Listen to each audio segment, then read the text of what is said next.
Hello，大家好，大家好，歡迎大家翻到嚟妙思慧言。今日都係新政慧言嘅系列，我係大家嘅主持人思欣。你好，思欣。係呢位係黃大仙區議員莫建榮先生，我哋好榮幸可以邀請到佢今日嚟受訪問。咁莫生啊，我想問下啦，近排收到好多居民話收到信要將冷氣機褪翻入屋嘅，咁呢啲信係點解會有嘅？其實咧就收到信嘅街坊都好多嘅。以我所知咧，講緊彩虹村嚟講咧，就已經有500封信寄出㗎啦。只係11座樓入邊兩座兩座樓就已經係有500幾封信，包括單棟樓同埋最勁樓。嚟緊咧就房屋署話計劃可能會發成2000封信啦，就去其他單位。咁啊，主要發信嘅對象咧就係一啲冷氣機，無論係分體機又好，窗口機又好，係突出咗彩虹村嘅外牆。咁啊，超過10cm，即係呢個10cm呢個標準咧，就係房屋署可以容忍冷氣機突出外牆嘅尺寸嘅。咁啊，如果超出咗咧，就要做翻一啲整改啦，就抌翻部冷氣機入屋啦咁樣。明白。咁咧，點解當初會有呢個設計嘅？點解啲冷氣機會裝喺出面嘅？係咁，可能有啲居民唔係咁了解，因為一啲舊型嘅屋邨咧，入伙嘅年代咧，其實冇預位置嚟裝冷氣嘅。咁要新式嘅屋邨又好，或者私人樓宇又好，通常個外牆出邊咧都有一啲石屎嘅支架啦，或者係位置啦，可以承托住部冷氣機嘅，咁啊方便佢哋安裝嘅。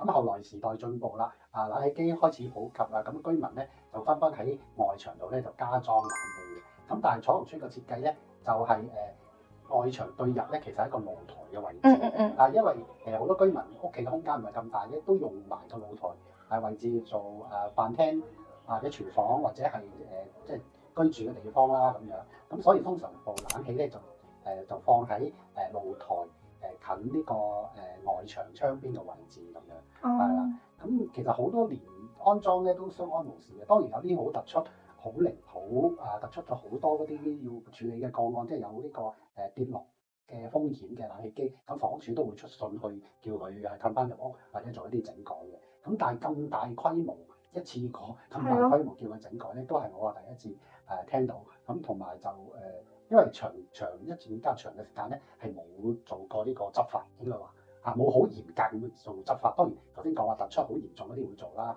咁所以有啲居民咧就喺安裝嘅時間咧就冇為意房屋署嘅指引。其實房屋署即係喺啲居民入伙嗰陣時咧，其實發出咗一啲安裝即係裝修安裝冷氣機嘅一啲指引嘅。但好多居民咧冇好細心咁去睇啦。咁同埋就指意一啲冷氣機嘅裝修師傅去做啦。咁冷氣裝師傅憑佢哋經驗就咁安裝咁，同埋佢就覺得房屋署係唔會執法嘅，咁多年都相安無事㗎。咁所以就突出嚟嘅比例咧都超過咗1/3嘅。而家居民咧就收到信話要將翻啲冷氣機褪入屋，但係作為居民可能好難去自己去做呢件事啦。咁會唔會有咩幫助可以提供到俾佢哋咧？其實居民收到信之後咧，就要好似3個月內要整改嘅，如果唔係咧，就會出警告信。再唔做咧，可能最後個階段咧，房屋署可能會收。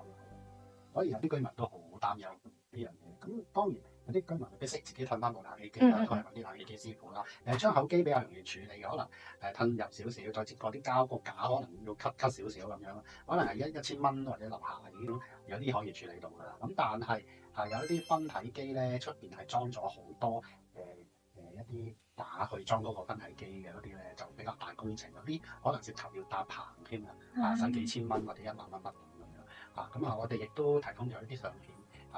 有一戶有4部分體機，因為彩虹村都有啲人大單位，咁裝咗出邊都要褪嘅，咁可能佢成個工程費用要成萬蚊，咁都比較麻煩嘅。咁當然我哋希望咧就即係房屋署可以重新考慮即係釐定嘅標準啦。如果突出唔係太嚴重嘅，就唔好去取締啦，同埋第一個啦。咁第二個咧取締嘅時間咧就俾多少少時間俾啲居民去做整改，因為一時三刻未必附近一啲冷氣機師傅會做得切咁多嘅個案係啦。咁同埋咧另一方面咧，如果係有啲財政有啲壓力嘅居民係攞開綜援啦，或者係其他即係長者獨居長者需要支援一啲咧啲社福機構或者係政府咧係咪可以支援下咧？呢個都係要考慮嘅情況。咁同埋我哋最後都要提一提咧，就係彩虹村而家正係一個清拆嘅時間啦。咁第一期嘅3座樓咁如果係第一期嘅住戶，如果唔係突出太嚴重咧，我哋係咪酌情